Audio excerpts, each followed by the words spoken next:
नमस्कार दोस्तों, BPSC concept वाला चैनल पे आपका स्वागत है। आज आप लोगों ने देखा होगा कि वेबसाइट पे एक क्वेश्चन डाला गया है जो पॉलिटी का क्वेश्चन है और आपके बीपीएससी मेंस में देखेंगे तो इस तरीके से प्रश्न हमेशा बनते हैं, जिसमें आप कुछ टॉपिक है जैसे राज्यसभा टॉपिक है, लोकसभा का स्पीकर का जो पोस्ट है इस पर क्वेश्चन हमेशा बनता है और गवर्नर का जो पोस्ट है, राष्ट्रपति का जो पद है, ये सब जो पद है इसकी प्रासंगिकता पे हमेशा बीपीएससी प्रश्न बनाता है और ये बहुत हॉट टॉपिक है बीपीएससी के दृष्टिकोण से आप देखें तो हम लोगों ने इस टॉपिक से एक क्वेश्चन आपको दिया था। उम्मीद है कि आप सबने लिखा होगा। चलिए हम कोशिश करेंगे आपको बताने का कि मेंस में आंसर को कैसे लिखा जाता है।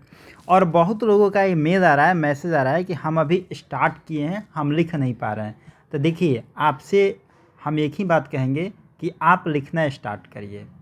क्योंकि कोई भी आपको लग रहा होगा कि हम अच्छा नहीं लिख पा रहे हैं, सामने वाला बहुत बढ़िया लिख रहा है, तो वो भी जो सामने वाला बहुत अच्छा लिख रहा है ना, वो जब स्टार्ट किया होगा ना तो आप ही के फेज में होगा, वो भी डर रहा होगा। लेकिन वो स्टार्ट किया और देखिए आज अच्छा लिख रहा है। तो आप भी डरिए मत। आपको कुछ भी समझ में नहीं आए, जो मन करे एक पेज 2 पेज जितना मन कर लिखिए। आप शुरुआत जब करिए लिखने से ना तो पेज पे ध्यान मत दीजिए हम कितना पेज लिख रहे हैं, ये मत सोचिए कि हम कितना अच्छा लिख रहे हैं कितना बुरा लिख रहे हैं। आप सिर्फ स्टार्ट कर दीजिए। आपको अगर इससे भी दिक्कत हो कि आपका लोग नाम जान जाएगा, अपना नाम चेंज कर दीजिए, XYZ कोई नाम से आप सबमिट कर दीजिए कि आपका नाम लोग नहीं जानेगा। आप कुछ भी करिए लेकिन आंसर को ज़रूर लिखिए, क्योंकि अगर आप एग्ज़ाम से पहले अगर आप प्रैक्टिस नहीं करेंगे तो मैंने बहुत लोगों को ऐसा देखा है कि वो लोग आके बोलते हैं कि 8 क्वेश्चन तो था, हम 6 क्वेश्चन तक ही पहुँचे, तब तक मेरा 3 घंटा पूरा हो गया, हम पूरा क्वेश्चन लिख ही नहीं पाए। और मेंस में अगर आप एक भी क्वेश्चन छोड़ते हैं ना तो विश्वास मानिए आपका रिजल्ट होना उसी दिन, तो एक क्वेश्चन छूटा मतलब रिजल्ट होना नहीं होना तय हो गया। यहाँ पे आपका प्रीलिम्स में क्वेश्चन छोड़ने का स्कोप होता है, मेंस में कोई स्कोप नहीं होता है क्वेश्चन छोड़ने का। तो इसीलिए आप प्रैक्टिस करिए, जैसा आ रहा है आप लिखिए। आप बिल्कुल मत सोचिए कि अच्छा लिख रहे हैं बुरा लिख रहे हैं, सिर्फ लिखिए, ये ज़रूरी है। आप देखिएगा 5 6 7 10 दिन में ना आप काफ़ी इम्प्रूवमेंट दिखेगा। तो आज का यह क्वेश्चन था कि राज्यसभा की प्रासंगिकता कम हो रही है, इसके बारे में कुछ हाल में एग्जाम्पल के साथ बताना था कि सामाजिक ताना बाने को कैसे यह कम कर रहा है। इसके पहले हमको सबसे ज़रूरी चीज़ हमें जानना पड़ेगा ना कि राज्यसभा क्या है, राज्यसभा लोकसभा में अंतर क्या है, समानता क्या है, कौन बड़ा है कौन छोटा है, किस परिस्थिति में कौन बड़ा होता है कौन छोटा होता है। पहले हम सारे बारीकियों को अगर समझेंगे तो हम आंसर लिखने में सहूलियत होगी हमको और हम बेटर आंसर लिख पाएंगे। हम चाह रहे हैं कि पहले एक बार हम आपको राज्यसभा के बारे में हर डायमेंशन थोड़ा थोड़ा बता दें, उसके बाद हम इस क्वेश्चन पे आएंगे और आपको बताएंगे कि आप इसको कैसे स्टार्ट करें। क्योंकि हम मान के चल रहे हैं कि बहुत सारे लोग यहाँ पे बिगनर हैं। आपने राज्यसभा पॉलिटी में पढ़ा होगा, लक्ष्मीकांत में बहुत अच्छे से समझाया गया है, लेकिन हम थोड़ा सा उसको यहाँ पे ब्रीफ करेंगे और बताएंगे कि राज्यसभा क्या है। देखिए, राज्यसभा की जहाँ तक स्टार्ट होती है यह 1919 एक्ट में आता है। सबसे पहले राज्यसभा की बात होगी 1919 के एक्ट में। अगर हम भारतीय इंडियन कॉन्स्टिट्यूशन के आर्टिकल की बात करें तो आर्टिकल 80 में किया गया है राज्यसभा की बात। यह क्यों आता है, इसको हम अपर हाउस भी कहते हैं, यह अपर हाउस कहा जाता है। यह 6 साल इसका टर्म होता है और आपने देखा होगा कि लोकसभा का जो टर्म होता है 5 साल होता है, 5 साल में उसको डिजॉल्व कर दिया जाता है, मतलब 5 साल में विघटन हो जाता है लोकसभा का। लेकिन राज्यसभा जो है 6 साल इसका टाइम पीरियड होता है और ये कभी भंग नहीं होता है। अब आपके दिमाग में आ रहा होगा कभी भंग नहीं होगा तो फिर ये चल कैसे रहा, इसमें लोग रिटायर कैसे होते हैं। 6 साल एक व्यक्ति का टर्म होता है। 1952 से जब यह काम करना स्टार्ट किया, लोकसभा 1952 से काम करना स्टार्ट किया है, तो पहला जो लोगों का 2 साल बाद टर्म पूरा हुआ उसमें हर 2 साल पे 1/3 लोगों को रिटायर किया जाता है यहाँ पे और 1/3 नए लोगों को यहाँ पे लाया जाता है। जो पहला रिटायरमेंट था 2 साल में, तो वहाँ पे लोगों को लॉटरी सिस्टम के थ्रू, क्योंकि पहले 2 साल में तो सब लोग अभी नए नए थे, लेकिन उस टाइम में लॉटरी सिस्टम के थ्रू लोगों को रिटायर किया गया और फिर उसके बाद तो सिस्टम चलते ही रहा। हर 2 साल पे 1/3 लोग रिटायर होते हैं और 1/3 लोग फिर नए आ जाते हैं। ये सब आपने प्रीलिम्स से पढ़ लिया होगा, इसमें कोई दिक्कत नहीं है, ठीक है। इसमें कितनी संख्या होती है, तो मैक्सिमम नंबर इसमें 250 होता है, जिसमें सबसे इम्पोर्टेंट है, आपको देखेंगे प्रीलिम्स में हमेशा पूछा जाता है कि 12 नंबर इसमें नॉमिनेटेड होते हैं, जो मनोनीत सदस्य होते हैं। और ये जो 12 मेंबर होते हैं, प्रीलिम्स में क्वेश्चन बहुत आता है, ये 4 सेक्टर से होते हैं। एक होता है साहित्य, दूसरा होता है कला, तीसरा होता है विज्ञान और चौथा होता है समाज सेवा। अब आप हमको कमेंट बॉक्स में लिखेंगे कि जब राज्य विधान परिषद में नॉमिनेट करते हैं तो वहाँ पे एक सेक्टर और बढ़ जाता है, उस सेक्टर का नाम क्या है। यह बीपीएससी में या स्टेट सर्विस में बड़ा फेमस क्वेश्चन था प्रीलिम्स में, आप हमें कमेंट बॉक्स में इसका आंसर देंगे। तो चलिए, यह 12 मेंबर जो होते हैं 4 सेक्टर से चुने जाते हैं। टोटल मेंबर होता है 250, लेकिन अभी हम बात करें तो अभी है 245, ठीक है। 5 सीट यहाँ पे अभी कम है, टोटल लोग 245 है। इतना तो हो गया। अब थोड़ा सा हम यहाँ पे एलिजिबिलिटी देख लेते हैं कि आखिर राज्यसभा में चुनने के लिए योग्यता क्या है। हम मान के चल रहे हैं कि लोग यहाँ पे बिगनर्स हैं, हम थोड़ा सा बता देते हैं, उसके बाद हम आएंगे अपने आंसर पे। अगर हम योग्यता की बात करें तो भारत का नागरिक होना चाहिए, एज उस व्यक्ति का 30 साल तक होना चाहिए। आपने पढ़ा होगा कि लोकसभा के लिए 25 साल होता है और राज्यसभा के लिए 30 साल होता है, ठीक है। राज्यसभा के लिए 30 साल होता है।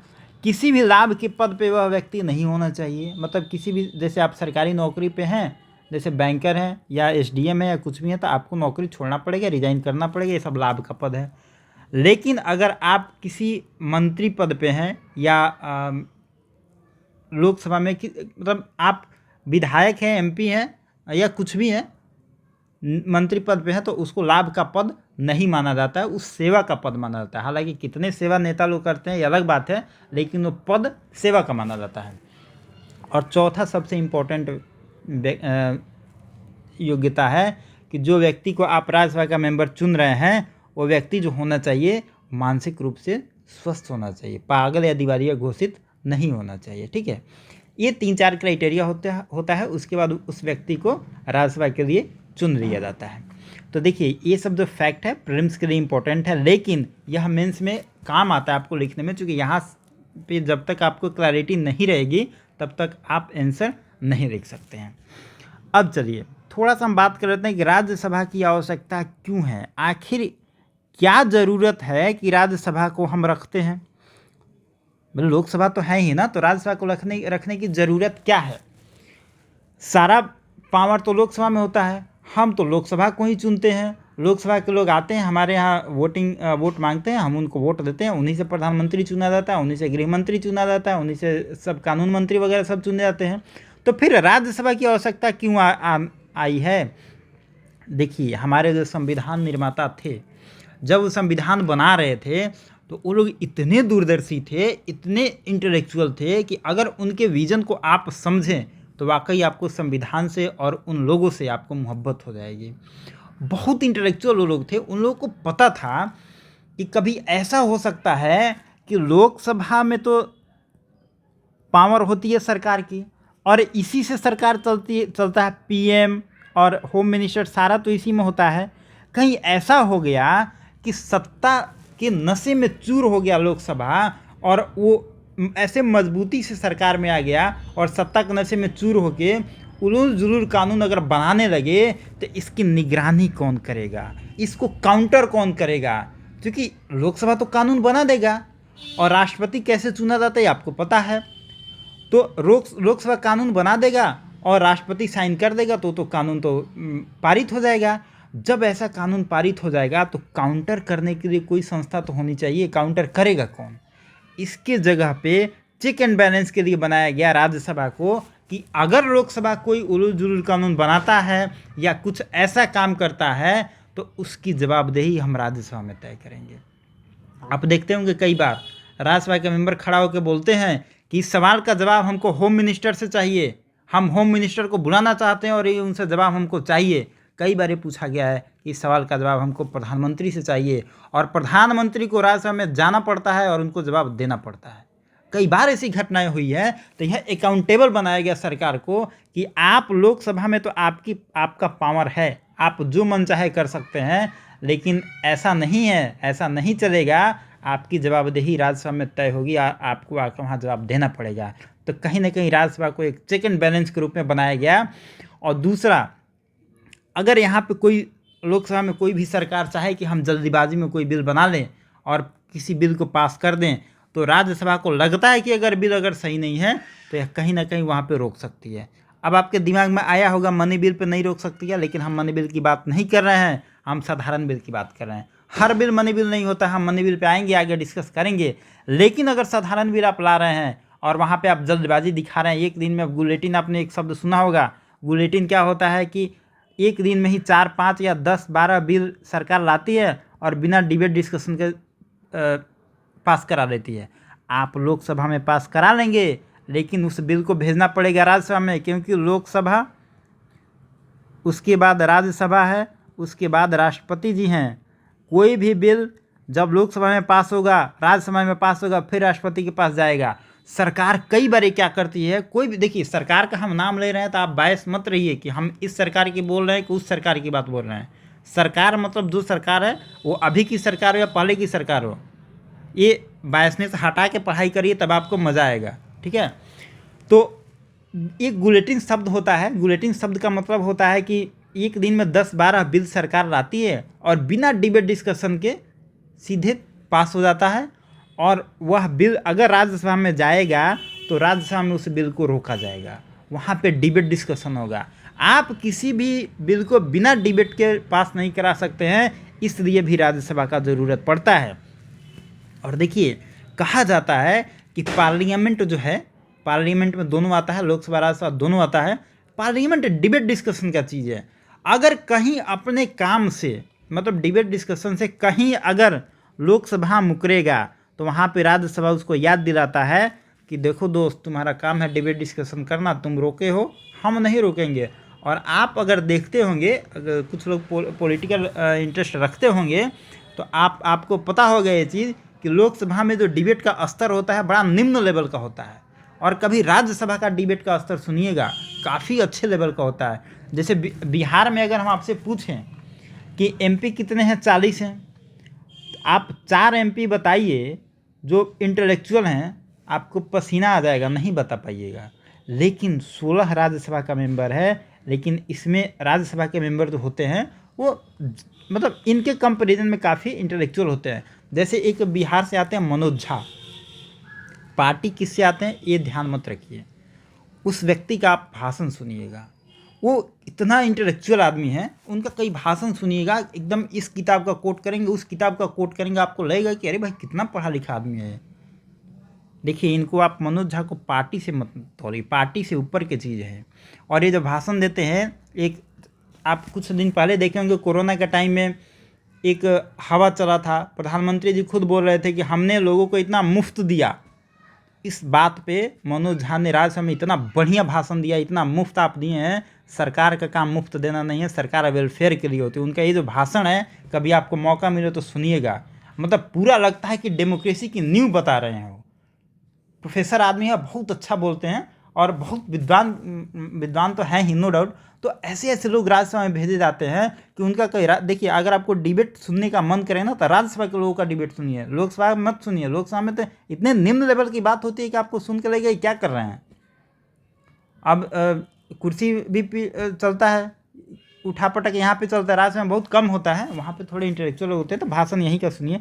तो हम कह रहे थे कि लोकसभा जो अपने कामों से मुकरेगा, जल्दबाजी करेगा बिल बनाने में, या डिबेट डिस्कशन नहीं करेगा, तो उसके लिए चेक एंड बैलेंस के रूप में राज्यसभा को रखा जाता है। दूसरा, अगर हम बात करें इसकी आवश्यकता क्यों पड़ती है, तो कहा जाता है कि लोकसभा जो होता है ना, भीड़ तंत्र का समर्थक होता है। लोकसभा के जो मेंबर होते हैं, आप देखेंगे पब्लिक के बीच में जाते हैं, वोट मांगते हैं, उनको बड़ा शौक होता है लोगों के बीच में रहने का। लेकिन राज्यसभा के लोग ऐसा नहीं होता है। राज्यसभा के लोग भीड़ तंत्र से अलग होते हैं, वो इंटेलेक्चुअल हब होते हैं, अपने अपने फील्ड के माहिर लोग होते हैं। जैसे हमने आपको ऊपर में बताया कि यह जो 12 लोग चुने जाते हैं, नॉमिनेट करके आते हैं, ये लोग तो अपने अपने फील्ड के इंटेलेक्चुअल हब होते हैं। हालांकि इनके चुनने में जो होती है वो कुछ कमियां होती हैं, उन पे भी हम बाद में बात करेंगे। लेकिन अगर साहित्य से कोई जा रहा है तो अच्छा व्यक्ति है। कोई समाज सेवा से जा रहा है, जैसे सचिन तेंदुलकर को भेजा गया, तो सचिन तेंदुलकर अपने फील्ड का तो महारथी थे। हालांकि वो वहाँ पे जाके परफॉर्म अच्छा नहीं कर पाए, वो अलग बात है, उनका परफॉर्मेंस वहाँ खराब हो गया, इसकी हम बाद में बात करेंगे। लेकिन ये 12 लोगों को जो चुना जाता है वो व्यक्ति बहुत अच्छा होता है। चुनने के पहले तक अपने अपने फील्ड का माहिर आदमी होता है। भले चुनने के बाद वो काम अच्छा करे या ना करे, यह एक अलग विषय है, उसकी बात हम बाद में करेंगे, ठीक है। तो ये बात हो गया। अगर हम तीसरी बात करें इसकी आवश्यकता क्यों पड़ती है, तो ये एक बुद्धिजीवी लोगों का संस्था होता है राज्यसभा। यहाँ पे लोग पढ़े लिखे विद्वान लोग होते हैं, और जब लोग विद्वान होते हैं तो माना जाता है कि विद्वान लोग वेलफेयर गवर्नमेंट की बातों को अच्छी तरह से समझते हैं और लोगों की भावनाओं को अच्छे से समझ के अपने जो प्लानिंग बनाते हैं, जो योजना बनाते हैं, उसमें अपना योगदान देते हैं। एक ये भी जो कॉन्स्टिट्यूशन मेकर थे उनका ये भी मानना था कि हम सबको भेज देंगे पब्लिक से चुन के, और ऐसा हो गया कि पब्लिक से चुन के ज़्यादातर लोग खराब आ गए। तो ये भी तो हो सकता है कि हम कुछ अच्छे लोगों के लिए तो जगह रखें। ये भी एक स्पेस दिया गया कि अगर जैसे अभी के आप नेताओं लोगों में देखेंगे तो कितने लोग, मतलब 30% से ऊपर लोग तो अभी आपराधिक मामले के हैं। तो उन लोगों से आप क्या उम्मीद करेंगे कानून बनाने का। तो शायद ये ध्यान कॉन्स्टिट्यूशन मेकर को आया होगा कि अगर बुरे लोग चुन के आ गए तो हम अच्छे लोगों को रखने के लिए कुछ स्पेस तो बनाएं। इसलिए भी राज्यसभा का रहना जरूरी है। और चेक एंड बैलेंस तो बता ही दिए।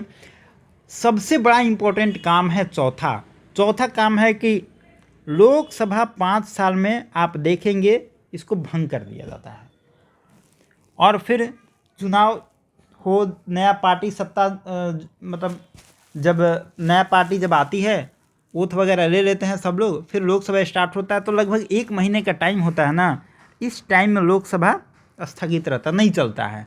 अगर कोई इमरजेंसी आ जाए, कुछ डिबेट डिस्कशन कराना हो, तो कहाँ कराएंगे। इसके लिए भी राज्यसभा ज़रूरी है, क्योंकि राज्यसभा को हमने देखा था यह कभी स्थगित नहीं हो रही है, कभी यह भंग नहीं हो रही है। एक व्यक्ति 6 साल तक काम कर रहा है इसमें, उसके बाद रिटायर हो जा रहा है, लेकिन यह हमेशा हमेशा यह अपने समय काल में भंग कभी नहीं हो रही है। तो अगर इमरजेंसी पीरियड में कभी डिबेट डिस्कशन कराना है तो उसके लिए भी राज्यसभा एक हाउस तो हमारे पास है जहाँ पे हम बैठ के डिबेट डिस्कशन कर सकते हैं, इसलिए भी राज्यसभा ज़रूरी है। ये सब कुछ पॉइंट है जो कि राज्यसभा को पॉजिटिव लाइन देता है कि राज्यसभा ज़रूरी क्यों है। लेकिन इससे काम नहीं चलेगा। कुछ लोग ये भी मानता है कि राज्यसभा ज़रूरी नहीं है, और यह सिर्फ कुछ लोगों का, जैसे यह सरकार के बारे में अड़चन पैदा करती है, बहुत सारी चीज़ें हैं। तो कुछ लोगों का तर्क है कि जो राज्यसभा है यह एक काम के लिए तो लोकसभा ही है, लेकिन राज्यसभा कहीं ना कहीं यह विरोध का काम करती है। तो आइए हम इसके विपक्ष में कुछ तर्क देख लेते हैं कि राज्यसभा में क्या कमियां हैं और क्यों वो लोग कहते हैं कि राज्यसभा ज़रूरी नहीं है। इसका तो पहला सबसे बड़ा रीज़न है कि जो राज्यसभा है हाउस ऑफ लॉर्ड्स की तरह काम करता है, जो ब्रिटेन में जो चलता है। ये लोग कहता है कि ब्रिटेन का जो विरासत है कहीं ना कहीं उसको यहाँ पे संजोया गया है, और इसीलिए राज्यसभा को बनाया गया है। तो यह हाउस ऑफ लॉर्ड्स के समान काम करती है। तो कहीं ना कहीं हम ब्रिटिश विरासत को अभी तक संजोए रखे हैं। तो यह हम आज़ाद तो हो गए, लेकिन हम उस विरासत से निकल नहीं पाए हैं। इसलिए लोग कमेंट करता है, लोग कहता है कि राज्यसभा को ख़त्म कर देना चाहिए, हम ब्रिटिश विरासत को ख़त्म करके हमको कुछ नया बनाना चाहिए। ये तर्क दिया जाता है राज्यसभा के विपक्ष में। दूसरा एक पक्ष है कि लोकसभा का जो मेंबर होता है वह पब्लिक से चुन के आता है, और कहा गया है प्रीएम्बल में कि we the people of India, हम भारत के लोग, हम ही लोग तो सरकार चुनते हैं। हम लोग लोकसभा के मेंबर को चुने, इसमें से हम पीएम को चुने, इसमें से हम होम मिनिस्टर को चुने, हम इसमें से और मिनिस्टर को चुने जो हमारे लिए काम करेगा। अब अगर लोकसभा कुछ कानून बना देती है कुछ बिल बना के अगर पास करती है तो उसको रोकेगा कौन? राज्यसभा में जाके वो रुक गया तो कहीं ना कहीं एक पब्लिक का जो ओपिनियन था, जो सरकार बिल बनाई थी, उसको तो राज्यसभा में पूरे लोग तो पब्लिक से चुन के डायरेक्टर आते नहीं हैं, तो कहीं ना कहीं we the people of India का जो मूल संकल्पना है उसको कहीं ना कहीं राज्यसभा कमजोर कर रहा है।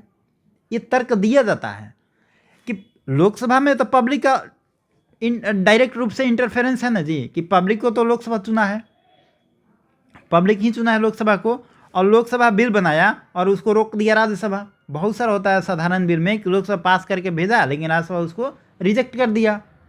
तो जो we the people of India का जो मूल संकल्पना था, मूल मानना था कि भारत के लोगों के द्वारा ही बनाया जाएगा, तो यहाँ पे कहीं ना कहीं लोकसभा कमज़ोर हो जाता है। और कई बार देखा गया है, कहा जाता है कि लोकसभा के जो सदस्य होते हैं या सरकार होती है, वो चाहती है कि हम कानून बनाएं विकास के मुद्दे पे, डेवलपमेंटल इशू पे कुछ कानून बनाया जाए, लेकिन राज्यसभा उसको रोक देती है। तो राज्यसभा को कहा जाता है कि विकास में बाधक है यह, इस सेंस में कहा जाता है विकास में यह बाधक है। लेकिन हालांकि ऐसा कुछ अभी तक देखने को मिला नहीं है। राज्यसभा भारत में बहुत प्रोग्रेसिव तरीके से काम की है, तो विकास में बाधक का एग्जाम्पल डायरेक्ट नहीं मिलता है।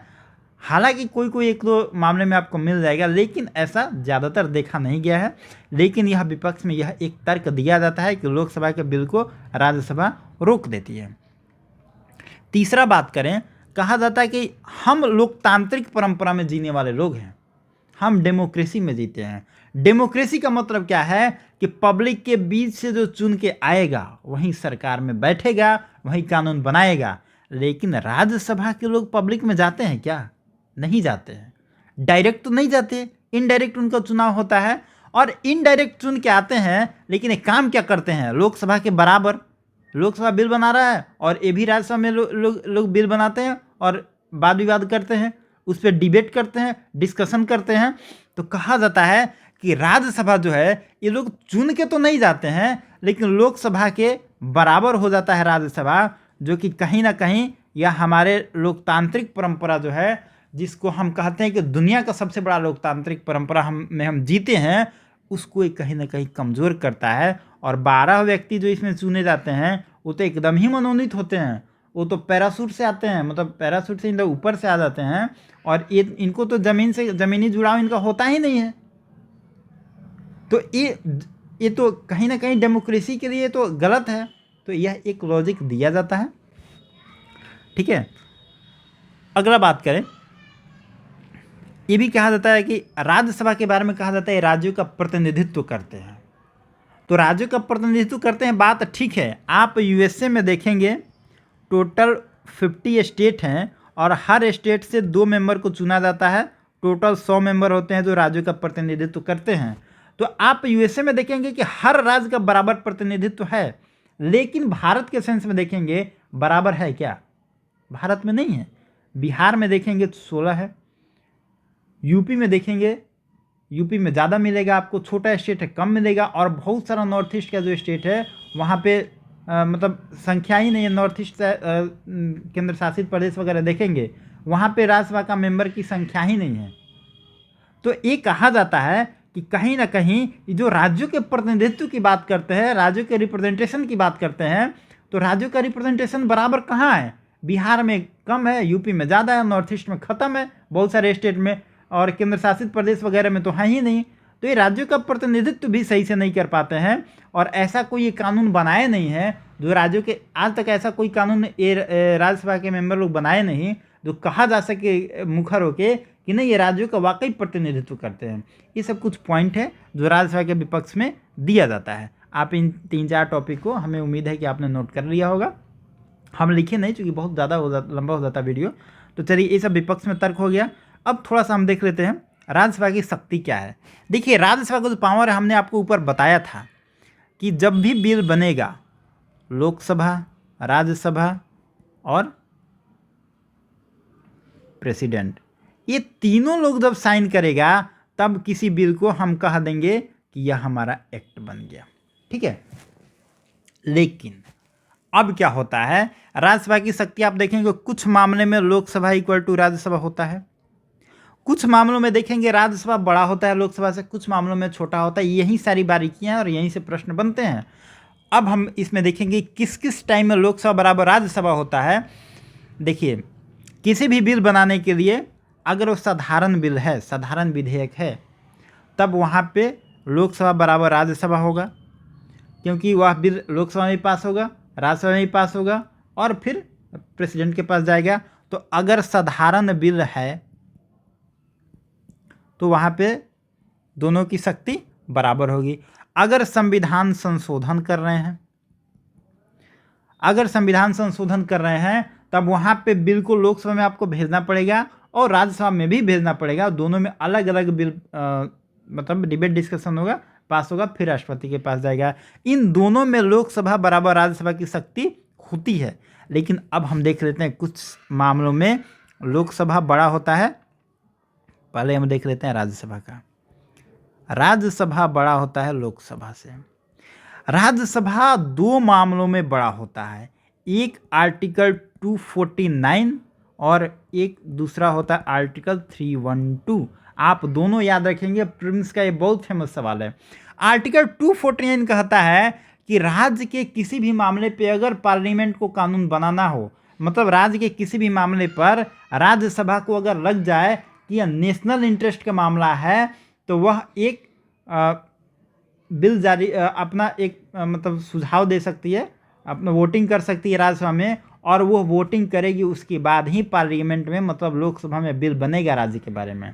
यह आर्टिकल 249 कहता है कि किसी भी राज्य के बारे में अगर कोई ऐसा मुद्दा लगे जो नेशनल इंटरेस्ट का मामला हो, तो उसके लिए पहले बिल आएगा राज्यसभा में, और वहाँ पे 1/3 2/3 लोग अगर बोल देता है कि हाँ ठीक है, इसको इस राज्य का इस मुद्दे को पार्लियामेंट में बिल बनना चाहिए, तो वो बिल पार्लियामेंट बना सकता है। लेकिन यह मुद्दा पहले उठेगा राज्यसभा में। इस यहाँ पे आप देखेंगे राज्यसभा सुप्रीम हो जाता है लोकसभा से। दूसरा अगर हम बात करें आर्टिकल 312, आर्टिकल 312 क्या कहता है कि ऑल इंडिया सर्विसेज की बात करता है। अगर देखेंगे आप ऑल इंडिया सर्विसेज में क्या आता है, जो यूपीएससी के एग्ज़ाम होता है, आईएएस है, आईपीएस है, आईएफएस है। अगर हमको बनाना है इंडियन जुडिशियरी सर्विस, तो इसका जो बिल आएगा ना, पहले हम लाएंगे राज्यसभा में, और अगर राज्यसभा में अगर इस बिल को पास कर दिया गया तब वो जाएगा लोकसभा में। अगर राज्यसभा में यह रिजेक्ट हो गया तो ये लोकसभा में नहीं जाएगा। मतलब ऑल इंडिया सर्विसेज बनाना है तो उसके लिए कहीं ना कहीं पहले हमको राज्यसभा का दरवाज़ा खटखटाना पड़ेगा। इन दो कंडीशन में राज्यसभा लोकसभा से हेवी हो जाता है, बड़ा हो जाता है। लेकिन ऐसा भी नहीं है, लोकसभा भी तो बड़ा है भाई। लोकसभा कुछ मामलों में बड़ा हो जाता है, और वो कौन कौन सी बातें हैं जहाँ पे लोकसभा बड़ा हो जाता है। अगर हम लोकसभा की बात करें तो सबसे बड़ा बात होता है आर्टिकल 110, इसको कहते हैं मनी बिल, और यह बीएससी में प्रीलिम्स में बहुत बार पूछता है। देखिए, मनी बिल में क्या होता है कि कोई भी सरकार किसी भी बिल को मनी बिल अगर घोषित कर देती है, सरकार घोषित नहीं करती है, मनी बिल क्या होगा इसको बताने का जो पावर है ये स्पीकर के पास होता है। तो अगर स्पीकर कह देता है कि यह एक्स बिल जो आप ला रहे हैं यह मनी बिल है, तो मनी बिल तो लोकसभा में पास हो जाएगा। इसके बाद यह बिल जाएगा सीधे राज्यसभा में, और राज्यसभा में मात्र 14 दिन का टाइम दिया जाएगा।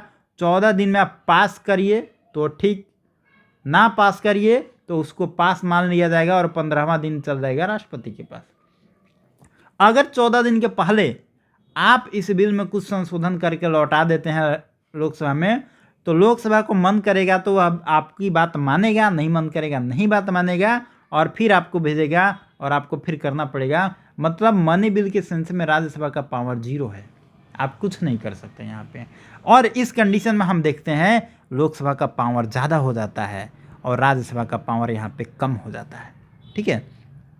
दूसरा एक और बात है, अगर हम संयुक्त बैठक बुला लेते हैं, कोई बिल पे बहस हो रही है और पास ही नहीं हो पा रहा है हो राज्यसभा में, साधारण बिल है, मनी बिल में संयुक्त बैठक की ज़रूरत ही नहीं पड़ेगी, साधारण बिल है, लेकिन वहाँ पे अगर राज्यसभा पास ही नहीं कर पा रहा है तो हम वहाँ पे बुला लेंगे। अब देखिए, वहाँ पे बुला लेंगे तो हमारे पास लोकसभा में कितना सीट है, 545। और राज्यसभा में कितना सीट है? 250 है, जहाँ पे 245 ही अभी है, मान लेते हैं 250 है। दोनों को अगर संख्या जोड़ दिए, ये तो ऑलरेडी ज़्यादा है, इसकी संख्या ज़्यादा है, मेजोरिटी में ऑलरेडी ये ज़्यादा हो जाएगा।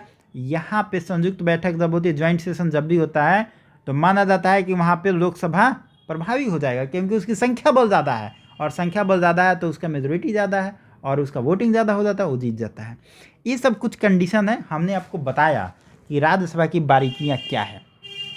अब देखिए, अब आपके दिमाग में आ रहा होगा कि हमने तो अभी इसकी अच्छाई बताई, बुराई बताई, लेकिन जो एग्ज़ाम में लिखना है कि आप सुझाव बताइए कि राज्यसभा को कैसे बेहतर किया जा सकता है।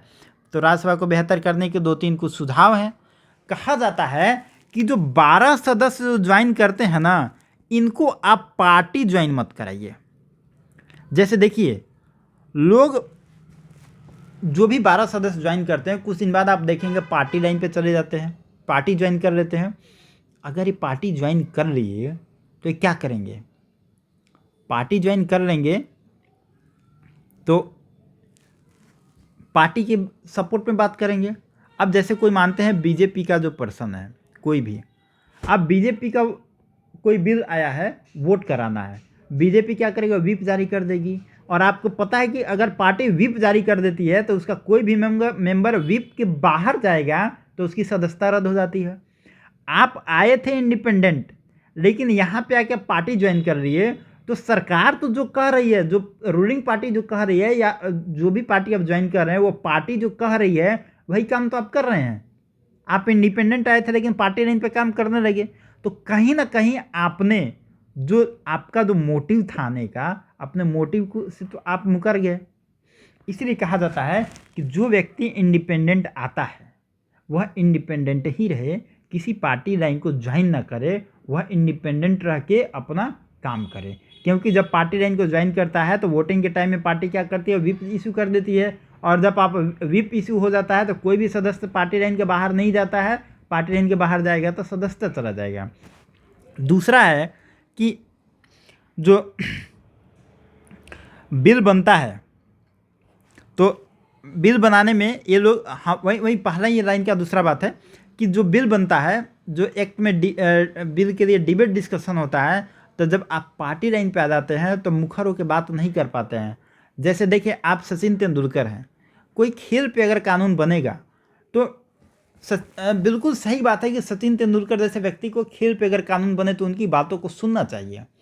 लेकिन अगर सचिन तेंदुलकर मानते हैं कि बीजेपी पार्टी ज्वाइन कर रही है, हालांकि बीजेपी ज्वाइन नहीं की है, हम एक एग्जांपल लेकर चल रहे हैं, बीजेपी अगर पार्टी ज्वाइन कर रही है, अगर बीजेपी कहती है कि 1.5 पॉइंट होना चाहिए, अगर 1 पॉइंट के वो खिलाफ भी होंगे तो क्या पार्टी ज्वाइन कर लेंगे? तो सचिन तेंदुलकर को हिम्मत है बोलने की? नहीं बोल सकते हैं, वोटिंग करेंगे इसमें, क्योंकि व्हिप इशू हो गया है।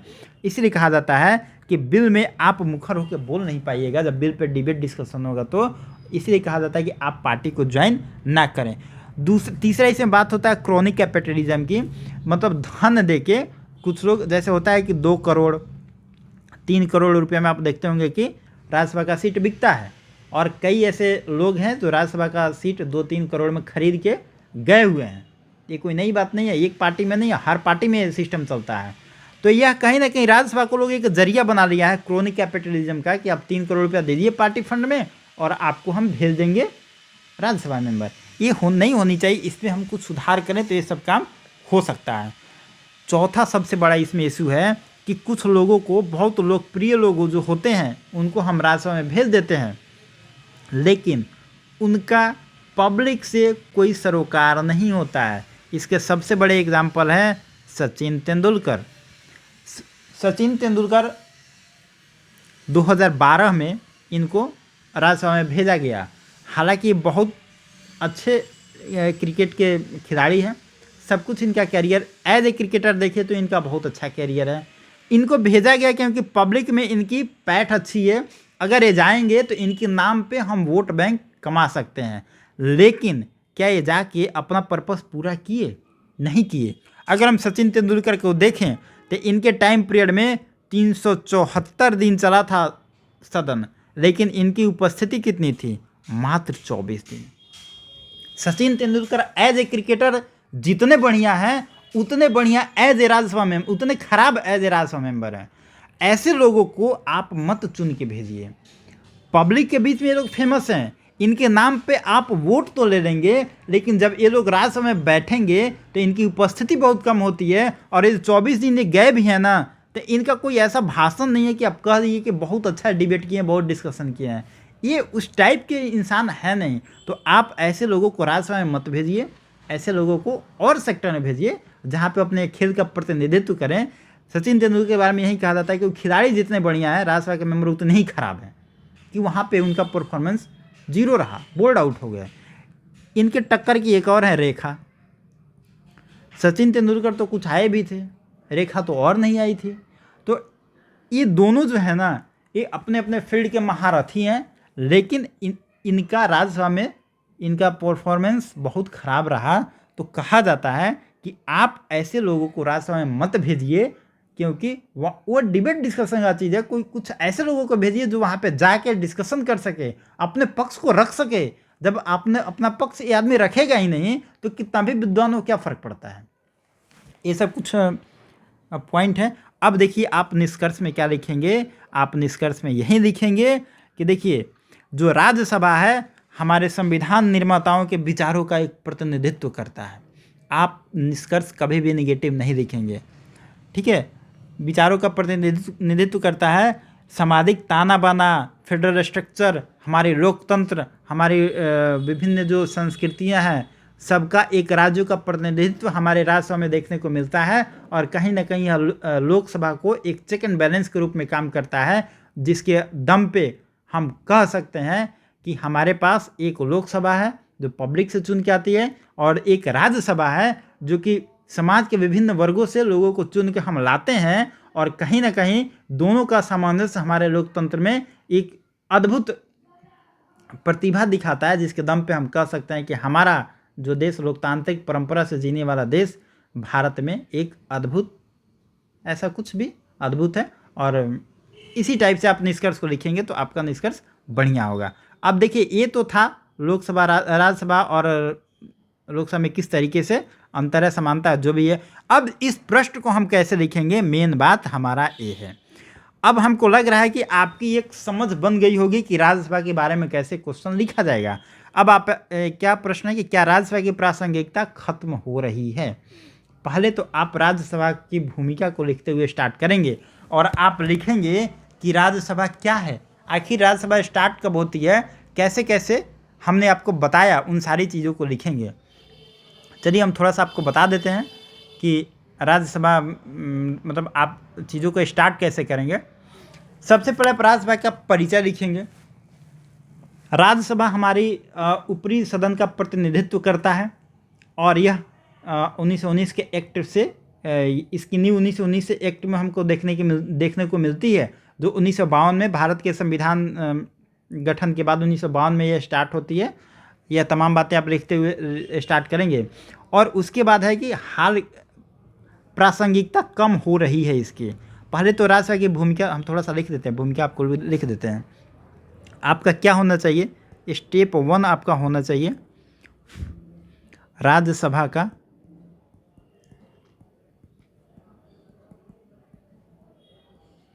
परिचय। सबसे पहले तो राज्यसभा का परिचय लिखेंगे, और इसमें आप लिखेंगे कि 1919 के एक्ट में इसकी हमको जानकारी सबसे पहले मिलती है। 1952 में संविधान सभा के गठन के बाद, संविधान सभा बनने के बाद 1952 में यह काम में मतलब शुरुआत होती है इसकी वगैरह। परिचय में सारा चीज़ लिखेंगे। उसके बाद पूछ रहा है प्रासंगिकता कम हो रही है, तो हम राज्यसभा का कुछ वर्णन करेंगे। सबसे पहले हम बताएंगे कि राज्यसभा का जो वैल्यू है लोकसभा के बराबर है, कुछ मामलों में कम है, कुछ मामलों में ज़्यादा है। 2-4 लाइन में इसको हम लिखेंगे, क्योंकि हम कम हो रही है उसको बताने के पहले हम उसकी स्थिति तो बताएं। उसके बाद हम कुछ एग्जाम्पल देते हुए निकलेंगे। कुछ एग्जाम्पल जैसे हम देंगे कि हमारा मनी बिल, और मनी बिल में हम क्या बताएंगे, सबसे बड़ा है हमारा आधार बिल जो आया था। आधार बिल को सरकार ने मनी बिल बना के पास किया, और यह बहुत बड़ा मतलब इशू बन गया था उस समय कि आधार बिल को मनी बिल बना के पास कर लेते हैं और उसमें सरकार के पास राज्यसभा में संख्या बल नहीं था, इसलिए मनी बिल बनाना पड़ा और मनी बिल बना के कहीं ना कहीं आपको राज्यसभा को दरकिनार करना पड़ा। राज्यसभा में मनी बिल का राज्यसभा में कोई इंपॉर्टेंस नहीं होता है, जीरो हो जाता है वैल्यू वहाँ पे। तो आप वहाँ पे आधार बिल को मनी बिल बनाए और पास करा लिए। तो ये सब आप कुछ एग्जाम्पल देंगे। दूसरा एग्जाम्पल आप देंगे कि गुलेटिन वाला एग्जाम्पल आप दे सकते हैं कि एक दिन में 8-10 ऐसा हो जाता है, 8-10 बिल आप पास करा देते हैं। तो वहाँ पे भी डिबेट डिस्कशन कई बार आप राज्यसभा में आप देखे होंगे कि डिबेट डिस्कशन के लिए लोग बोलते रह जाता है, लेकिन वहाँ पे जो बैठे होते हैं जो वाइस प्रेसिडेंट जो उसको चेयर करते हैं, वो कई बार वो डिबेट डिस्कशन का मतलब कराने ही नहीं देते हैं। अभी हाल ही में इसका कुछ इशू आया था, बोले कि नहीं इस पर कुछ डिबेट डिस्कशन करने की कोई ज़रूरत नहीं है, ये बोल दिया था वाइस प्रेसिडेंट ने। तो इस मामलों पे कई बार आप चर्चा नहीं करा पाते हैं, तो राज्यसभा का कहीं ना कहीं जो वैल्यू है वो कम होता है और लोकसभा में जो बिल पास हुआ होता है वो सीधे बुलेटिन की तरह राज्यसभा में पास होता है। और राज्यसभा में तो संख्या बल है ही सत्ता बल का, डिबेट डिस्कशन हो नहीं पाता, पब्लिक को मेन बात पता चल नहीं पाता है और प्रेसिडेंट के पास वो चला जाता है तो बिल बन जाता है। ये भी कुछ एग्जाम्पल देते हुए आप लिखेंगे। आगे में क्या था इसका एग्जाम्पल दे देंगे, हो गया। उसके बाद समाज के ताने बाने को समर्थन देने के लिए क्या कदम उठाए जा सकते हैं। तो हमने जो आपको लास्ट में बताया था यहाँ पे कि कहाँ बताया था आपको, हाँ, राज्यसभा में सुधार के जो बिंदु बताए थे, यही सारे पॉइंट को वहाँ पे लिख सकते हैं। और आप लिख सकते हैं कि यह कहीं ना कहीं सामाजिक जो संविधान सभा में जो लोग थे उनके विचारों का प्रतिनिधित्व करता है, राज्यों का प्रतिनिधित्व करता है, हमारी एकता में मतलब विविधता में एकता को जो होता है उसका रिप्रेजेंटेशन करता है, राज्यों का रिप्रेजेंटेशन करता है वगैरह। इन सारी चीज़ों का आप यहाँ पर लिख के एक बेहतर निष्कर्ष हमने जो लास्ट में बताया आप उसको लिख सकते हैं। तो यही सारी बातें थी। हमें उम्मीद है कि आपने इस टॉपिक को अच्छे से समझा होगा और आप एग्जाम्पल अच्छे से देते हुए लिख देंगे।